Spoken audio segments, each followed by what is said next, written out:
Welcome to The Deep Dive. We're the podcast where we really get into complex topics, trying to cut through the noise and give you the essential insights. Yeah, helping you get truly well-informed. And today, we're tackling a name that, even now, decades later, just instantly brings up this incredibly complex mix of crime, celebrity, race, media. Yeah.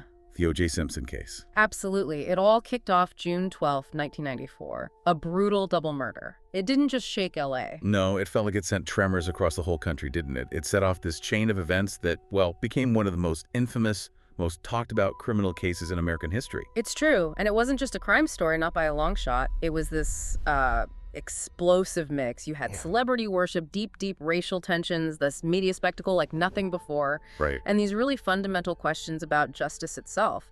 It's a story that honestly still sparks intense debate today.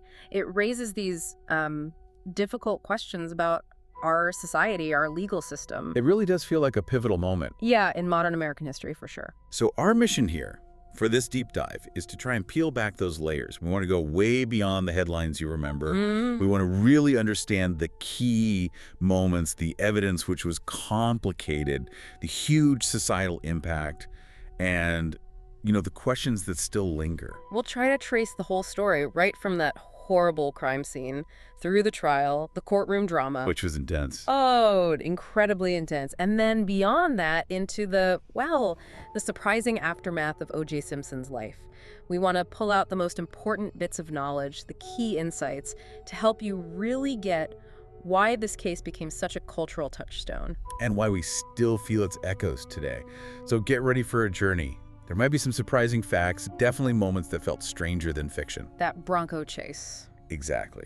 And hopefully a much deeper understanding of a time that really forced America to look hard at some uncomfortable truths about itself. It's definitely more than just a crime story. It holds up a mirror, doesn't it, to who we were then and maybe in some ways who we still are. Okay, let's start at the beginning, the horrific beginning, really. The night of June 12th, 1994, a date that's just burned into public memory. It is. That's when the bodies of Nicole Brown Simpson, she was 35, O.J.'s ex-wife, and her friend Ron Goldman, just 25 years old, were discovered. Found outside Nicole's condo in Brentwood, Los Angeles, stabbed to death. A really grim, shocking discovery. And it instantly took this private tragedy and just threw it onto the national stage. And the scene itself, it spoke volumes about the sheer brutality. It signaled right away how serious this was. Nicole was found, tragically, with deep stab wounds, almost decapitated. Just horrific. Horrific. And Ron Goldman nearby also viciously stabbed. He had defensive wounds on his hands, his arms. It suggested a desperate fight, like he fought back hard, maybe trying to defend himself or Nicole or both. And there were those details, like the dog. Right, the dog. Neighbors heard Nicole's Akita, Kato, barking nonstop mournfully around 10 p.m. That became a key detail for the timeline. Police responded to the dog, actually, arriving around midnight, and that's when they found the scene. That level of violence just set this chilling tone for everything that followed. It's so important, I think, to remember the human element here. Before it became this huge public spectacle. Absolutely. Nicole Brown Simpson, she wasn't just a name in a case. She was a mother, a friend, and she had this really troubled history with O.J. Simpson. They divorced just 2 years before. She initiated it, citing, a pattern of abuse and control. And that history, it wasn't just background noise. No, it became crucial, a really contentious part of the case. Central to the prosecution's whole narrative about motive. In Ron Goldman. Yeah. His presence there was just heartbreakingly random. Pure tragic chance. He was a waiter at Mezzaluna, that Italian place where Nicole had eaten with her family earlier that night. Right. He'd just gone over to her place, doing a nice thing to return a pair of glasses her mother had left behind. Just returning glasses. Yeah. Literally, wrong place, wrong time. Yeah. Caught in something unimaginable. It really paints a picture of two lives. One, marked by this complex, troubled past with OJ. The other, just trying to do a good deed, both just brutally ended. Their stories sometimes get lost in the shuffle, don't they? With all the bigger figures involved. They do. But they're the real heart of the tragedy. So almost right away, the investigation's focus shifted. Yeah. And I think for a lot of the country, it was just astonishing. Yeah, where did it shift? Suspicion turned very quickly to Orenthal James Simpson, O.J. Simpson himself, the Juice, Wow. I mean, this guy was an NFL legend, a movie star, a TV personality. Everybody knew him. He seemed untouchable. Absolutely beloved. So the idea that he could be involved in something like this, it was just unthinkable for so many people at first. And the speed with which that public image, that carefully built persona, just started to crumble. It was really striking. What made them look at him so quickly? Well, his documented history of domestic violence against Nicole, that immediately put him under scrutiny. Right, the calls she'd made. Exactly. And then, crucially, he didn't seem to have a solid, verifiable alibi for the exact time the murders were thought to have happened. Oh, yeah. So you had this stark contrast, right? The charming, celebrated athlete everyone saw on TV. And then these private allegations of really brutal abuse against his ex-wife. It created this jarring disconnect. It became a central thread in the whole story. It really made people rethink how we see public figures, didn't it? That disconnect between the public face and private life. Absolutely. It forced us to confront that uncomfortable idea that a public facade can hide some really troubling truths. So the police go to his place, his huge estate on Rockingham Avenue. Right, the symbol of his success. And those first visits, they quickly turned up some really disturbing evidence. It must have been bewildering how fast things turned against him. It was fast. And the initial findings were incredibly significant. They pointed right at Simpson. Like what? What did they find right away? Okay, so they found a single blood-stained glove near his guest house. That glove would become, well, absolutely central to the whole case. Notorious, really. The glove, okay. Then, inside his white Ford Bronco, the vehicle that would soon become infamous in its own right, investigators found prominent bloodstains. Another link. They also saw a cut on Simpson's hand. A fresh cut. Potentially an injury he got during the crime. Wow. And maybe the most chilling find early on. A pair of socks found right inside his bedroom, soaked in Nicole's blood. In his bedroom. In his bedroom. And let's pause on the glove for a second. The one at his estate, it was later confirmed to be the matching pair to a glove found right at the murder scene. The matching glove. The matching glove. And both gloves, plus bloodstains found on them, had a mixture of blood. From Nicole, from Ron Goldman, and from O.J. himself. All three. All three. This was, pretty groundbreaking forensic evidence back then, DNA linking all three people directly. It was a huge scientific piece for the prosecution. So this initial wave of evidence, it was pretty damning. It was direct, disturbing, and it escalated things incredibly quickly. It basically set the stage for that unprecedented manhunt that just gripped the entire country. Right, because he didn't just surrender when charged. No.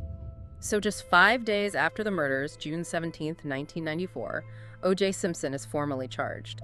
2 counts of first-degree murder. And what happened? Instead of turning himself in, which everyone expected, he disappeared. Vanished. And remember, this is O.J. Simpson, globally famous, seemingly law-abiding.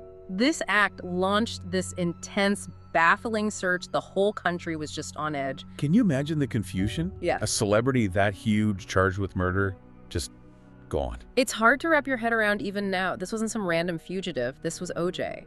His disappearance itself became this massive news story, even before the chase. Everyone was glued to their TVs, their radios, just wondering what could possibly happen next. It made you wonder, what happens when someone that famous, that privileged, seems to just defy the legal process like that? Exactly. It raised all sorts of questions. And then, the chase. I mean, that image is just burned into my brain. Oh, unforgettable. It was completely surreal. This slow-speed pursuit on the LA freeways. That white Ford Bronco. With his friend Al Cowlings driving. Right, Al Cowlings driving, OJ in the back, just crawling along with this whole convoy of police cars behind them.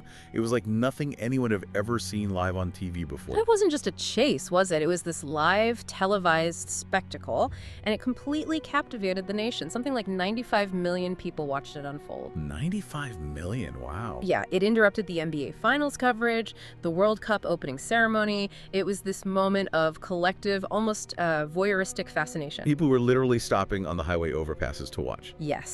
People abandoned dinner, ran home from work, just pulled over to see this bizarre drama play out. And then there was the image of O.J. reportedly holding a gun to his own head in the back seat. Threatening suicide. Yeah, threatening suicide. It added this incredibly raw, emotional, very personal layer to what was already a public circus. And it went on for hours. Hours. It finally ended. Quietly enough, back at his Brentwood home, he surrendered. But that transition from that mesmerizing chase to the actual courtroom, That was going to be even more dramatic. The spectacle really was just getting started. And what a spectacle it became. January 1995, the trial starts. The people v. O.J. Simpson. It unfolds over 9 months. 9 long months. In a Los Angeles courtroom.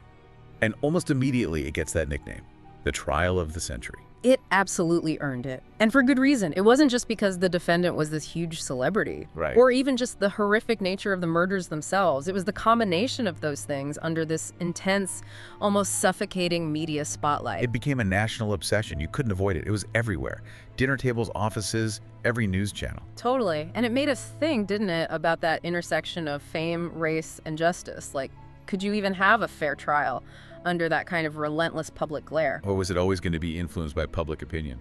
Exactly. You had Judge Lancey Toto trying to keep order in this media circus, presiding over a jury that was about to become the most scrutinized jury in history. So the prosecution, led by Marcia Clark and Christopher Darden, they had a tough job going up against O.J.'s fan. A very tough job. But they came prepared. They had a strategy that was rooted in science, but also in personal history. How so? Well, their case relied heavily on forensic evidence, DNA analysis, which, we take for granted now, but back then... That's pretty new for courtrooms. Exactly. Things like PCR, polymerase chain reaction, were relatively novel in criminal trials, still being validated, really. So Clark and Darden presented all these meticulous details, the blood trails at the scene, those infamous glove matches, the DNA evidence itself. Trying to build an undeniable link. Right, a direct scientific link between Simpson and the murders. But they also built this whole contextual case around O.J.'s documented history of domestic abuse against Nicole. Bringing that history front and center. Absolutely. Presenting it not just as background, but as a clear motive. A chilling pattern of escalating violence and control. They wanted the jury to see this history culminating in the murders. So weaving together the science, the motive, the behavior pattern. Trying to paint a complete picture of guilt. But then the defense, famously called the Dream Team. And it really was a collection of legal stars. A formidable group. Johnny Cochran leading the charge, Robert Shapiro, F. Lee Bailey, Alan Dershowitz, Barry Scheck for the DNA expertise, Robert Kardashian. A powerhouse team. Definitely. And they launched this fierce, multi-pronged counterattack that turned out to be devastatingly effective. What was their main approach? Well, it was kind of two-pronged, really masterful. First, they went hard on the issue of racial bias within the LAPD. Ah, the race card, as some called it. Well, they focused intensely on Detective Mark Furman. He was a key prosecution witness, found some critical evidence. Like the glove at Rockingham. Exactly. The defense uncovered Furman's history of using racial slurs, specifically the N-word. They accused him very directly of planting evidence, particularly that bloody glove found at Simpson's estate. That became huge. It was a massive turning point. Cochran expertly shifted the focus. It wasn't just about O.J.'s guilt anymore. It was about the possibility of systemic corruption, deep racial prejudice within the justice system itself. And that resonated, didn't it? Especially with Black Americans. Deeply. For many, this wasn't just a legal tactic. It tapped into generations of experience with police misconduct, racial profiling. It felt very real. It was a powerful argument connecting to this larger historical narrative of injustice. So that was one prong. What was the other? The other prong was just as crucial. Dismantle the science. They attacked the reliability of all that forensic evidence the prosecution had built their case on. How did they do that? They argued relentlessly that evidence was contaminated, mishandled by the police. They cast doubt on the integrity of the prosecution's scientific proof. Picking it apart piece by piece. Meticulously. They cross-examined the criminalist, Dennis Fung, for days, highlighting every potential inconsistency in how evidence was collected, bagged, stored. Right, I remember that. They pointed out blood samples being left in hot evidence vans for hours, raising questions about degradation, about the chain of custody. Was it handled properly every step of the way? Introducing doubt at every turn? Precisely. By questioning every single step, collection, storage, testing, they managed to cast this long shadow over the entire forensic case. So the defense wasn't just defending O.J. Simpson. They effectively put the LAPD and maybe the whole justice system on trial, especially on issues of race and, frankly, sloppy police work. And then came that moment. Maybe the most famous moment of the whole trial, certainly the most theatrical. The glove. The glove. Oh. O.J. being asked right there in court to try on that blood-stained glove found at the murder scene. Yeah. And he struggles with it. It looked too small. Millions of people saw that. It's amazing how one physical moment can become so iconic, right? So burned into our collective memory. Yeah. And Johnny Cochran, I mean, talk about seizing the moment. His rhetorical skill was incredible as Simpson is struggling. What'd he say? The famous line? He delivered that unforgettable rhyming line, "If it doesn't fit, you must acquit." Instantly iconic. Became the defense's rallying cry. A brilliant, simple encapsulation of their whole strategy. Create reasonable doubt. And the impact was huge, wasn't it? On the jury, on the public watching. Immense. It was visual, it was simple, it seemed to directly contradict all the complex DNA stuff in a way that just resonated more powerfully with a lot of people.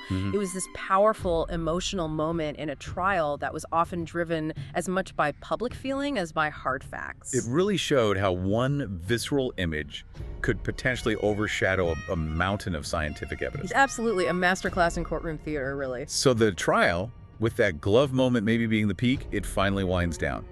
9 months of testimony, arguments, media frenzy. The jury goes out to deliberate. And the end of that marathon legal battle, it came surprisingly fast. And for many, it was just shocking. October 3rd, 1995, after deliberating for just 4 hours. 4 hours for a case that lasted nearly a year with mountains of evidence. The jury comes back. Verdict: not guilty. And the courtroom just erupts. You heard gasps, shock, tears of joy from some, tears of outrage from others. It was just chaos. That incredibly short deliberation time became a huge point of discussion, didn't it? Immediately. How could they decide so quickly on something so complex? People struggled to reconcile the sheer volume of evidence the prosecution presented with such a rapid verdict. Made you wonder what reasonable doubt really meant to them. Exactly. Did they just not find the prosecution's case compelling? Or had the defense's arguments about planted evidence about police bias really taken hold that strongly? And the reaction outside the courtroom, across the country, it was immediate and stark. Deeply divided, almost perfectly along racial lines. It was like the verdict just split the nation right down the middle. Revealed these fault lines that were already there, but maybe hidden. Oh, they were definitely there. This division wasn't superficial at all. It really shone a harsh light on the deep cracks in American society regarding race, justice, trust in institutions.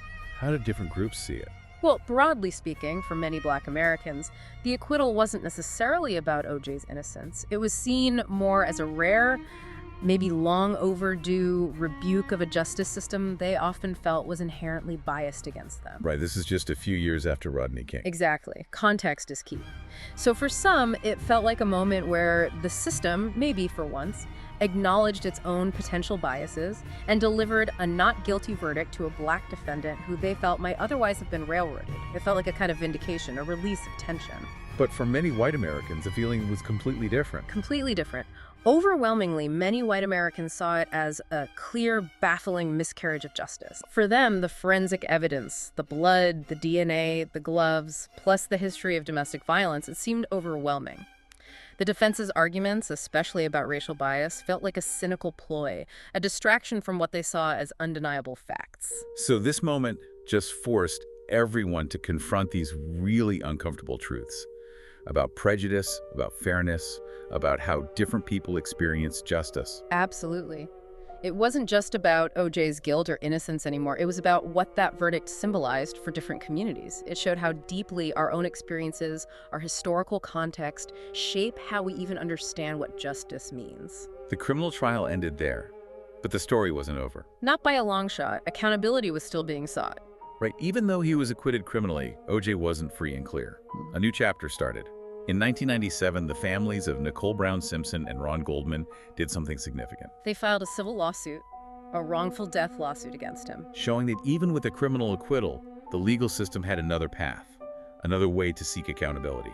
And the key difference here, this is crucial, was the burden of proof. Lower in civil court. Much lower. In the criminal trial, the prosecution needed beyond a reasonable doubt. Super high bar, almost certainty. Yeah. In a civil case, it's just preponderance of the evidence. Basically, is it more likely than not that he was responsible? Much easier to meet. Significantly. And that difference allowed for a totally different outcome. After a separate civil trial, the jury found Simpson liable for the wrongful deaths of Nicole and Ron. Liable. Not guilty, but liable. Exactly. And they awarded the families $33.5 million in damages, compensatory and punitive. That contrast between the two verdicts, criminal not guilty, civil liable, was really striking. And for many, maybe satisfying. I think so. It revealed a lot about those different standards of proof. It showed that even if a criminal court doesn't find you guilty enough for prison, a civil court can still hold you financially responsible. It provides a different kind of redress for victims' families. It highlighted that not guilty doesn't necessarily mean innocent, right? Not in all contexts. Precisely. It's a vital distinction. It makes you think about the different goals of criminal law punishment by the state versus civil law compensating individuals for harm.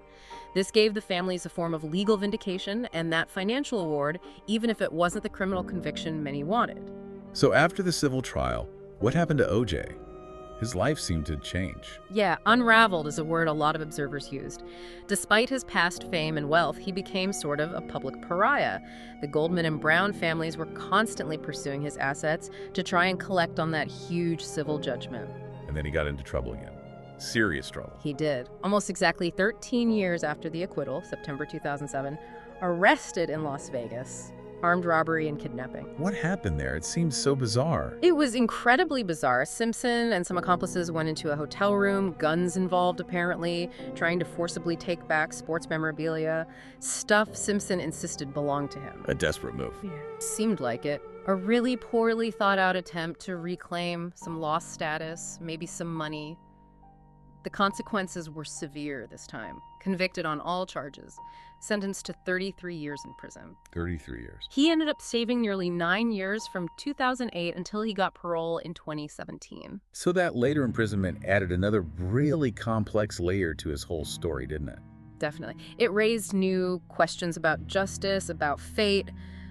For some, it felt like maybe he finally faced some consequences for his actions, even if it wasn't specifically for the murders. It was sort of a final dramatic chapter in a very controversial public life. Looking back now, the O.J. Simpson case, it just left this permanent mark on American society. It wasn't just a news story that blew over. No, its effects lingered. It reshaped things for decades. In what ways, most significantly? Well, one of the biggest things was how starkly it exposed those deep racial divides.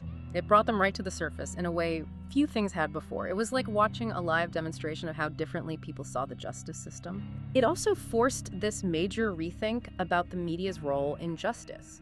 Was it ethical to televise trials live like that? How much does sensationalism influence things? Where's the line between news and entertainment? The infotainment aspect. Exactly. And of course, it completely changed how celebrity and crime intersect. It set the template for how high-profile cases would be covered, debated, consumed by the public ever since. It really felt like a mirror, reflecting all these complex tensions in American culture. Race, privilege, justice. A painful mirror sometimes, but yeah, a powerful one. And besides those big societal impacts, there were practical shifts too, right? In law, in culture. For sure. Think about DNA evidence. We talked about how it was relatively new, heavily scrutinized during the trial. Yeah, the defense attacked it hard. Right. But ironically, that trial became this huge catalyst. After OJ, DNA evidence rapidly became standard, widely accepted in courts everywhere.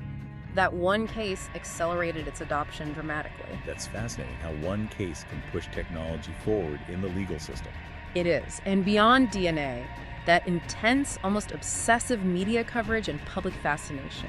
It absolutely shaped the future of true crime stories, celebrity trials. It kind of laid the groundwork for the whole true crime boom we see now. Absolutely. It set the template for how these stories get packaged, how we consume them, how we debate them. It also kicked off important conversations about, the ethics of news coverage, the power of public opinion, and how tragedy can get sensationalized. And yet, after all of it, the evidence, the criminal trial, the civil suit, his later prison time, there's still that one big nagging question for so many people. Did a guilty man walk free? Exactly. Yeah.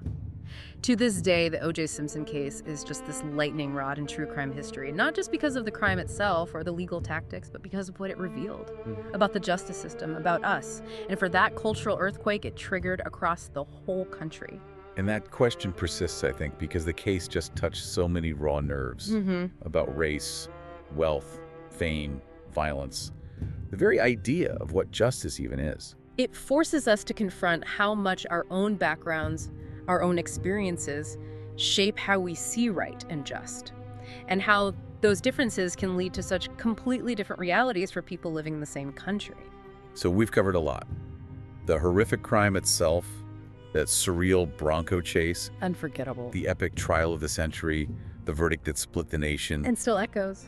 and the lasting legacy of this case, which, still feels relevant in our culture. It really was so much more than just a legal case, wasn't it? It was this huge societal phenomenon. It challenged everything, perceptions of justice, race, celebrity, in ways that still resonate. It was like America's deepest tensions were put on trial for the whole world to watch. So, as you're listening, reflect on all this. Maybe think about how this one case, almost 30 years ago now, Wow, has it been that long? almost, how it still shapes our conversations today.